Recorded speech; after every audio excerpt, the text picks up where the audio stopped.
দল মতের ঊর্ধ্বে উঠে মানুষের কথা তুলে ধরতে পারলেই মুক্ত সাংবাদিকতা সম্ভব। সেজন্য গণমাধ্যমের স্বাধীনতা নিশ্চিতে উদ্যোগ নিতে হবে সরকারকেই। সংবাদ মাধ্যমে কৃত্রিম বুদ্ধিমত্তার প্রভাব নিয়ে সেমিনারে এসব কথা বলেছেন বক্তারা। রাজনৈতিক স্বার্থে মিডিয়া প্রতিষ্ঠা ও ব্যবহার বন্ধের দাবিও জানান তারা।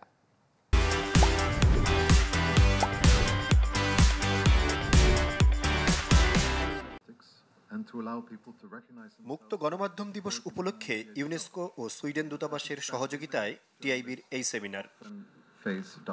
অনুষ্ঠানে বক্তারা বলেন, স্বাধীন সংবাদ মাধ্যমের জন্য প্রয়োজন সাংবাদিকদের কর্মের স্বাধীনতা।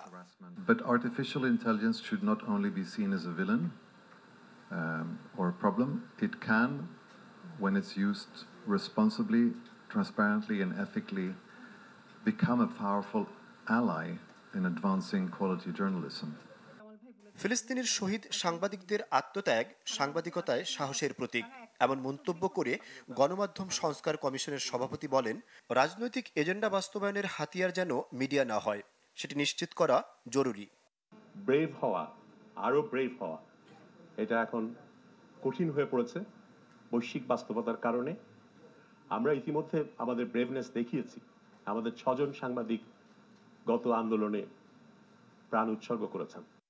কর্মক্ষেত্রে সাংবাদিকদের পেশাগত নিরাপত্তা নিয়ে উদ্বেগ জানান নওয়াব সভাপতি একে আজাদ। বলেন, সরকারকে প্রস্তুত করতে হবে মুক্ত সাংবাদিকতার পথ। মারামারি হচ্ছিল, সিরাজগঞ্জের পৌর মেয়র উনি নিজে বন্দুক দিয়ে অপরপক্ষকে গুলি করছিলেন, ওই ছবিটা সমকালের সাংবাদিক নিচ্ছিল, সে বন্দুকটা ঘুরায় সাংবাদিককে মেরে ফেলে। মিরন সাহেব আছে, আমার সাংবাদিক দুনিয়া নাই, বিচার আমি পাইনি, কিন্তু গৌতম সাহেব বিচার আমরা পেয়েছি। এরকম শত শত সাংবাদিক প্রাণ হারাচ্ছে, তার পরিবারের দায়িত্ব, ভরণ পোষণের দায়িত্ব কি আমরা কয়জনে নিচ্ছি? প্রধান অতিথির বক্তব্যে তথ্য উপদেষ্টা আশ্বাস দেন সাংবাদিকতা সুরক্ষা আইন প্রণয়নের। বলেন, বেতন বৈষম্য থাকলে আশা করা যায় না দুর্নীতিমুক্ত স্বাধীন গণমাধ্যম। এইটা তো আমাদের সবার বাস্তবতা ছিল, বাংলাদেশ সবাই বেশিবাদের অধীনে ছিল। আমি মনে করি যে এই দায়বদ্ধতা এবং পেশাদারিত্বটা আমরা দেখব সাংবাদিকদের, এবং আমরা আমাদের সরকার যতদিন আছে আমরা চেষ্টা করব রিফর্মগুলো বাস্তবায়ন করার জন্য ধীরে সুস্থে সবার সাথে কথা বলে, স্টেকহোল্ডারদের সাথে, এবং সাংবাদিকদের কল্যাণের জন্য যতটুকু আমরা করে যেতে পারি আমরা ততটুকু চেষ্টা করব। এ সময় উপদেষ্টার কাছে বিভিন্ন দাবি দেওয়া তুলে ধরেন সাংবাদিক প্রতিনিধিরা।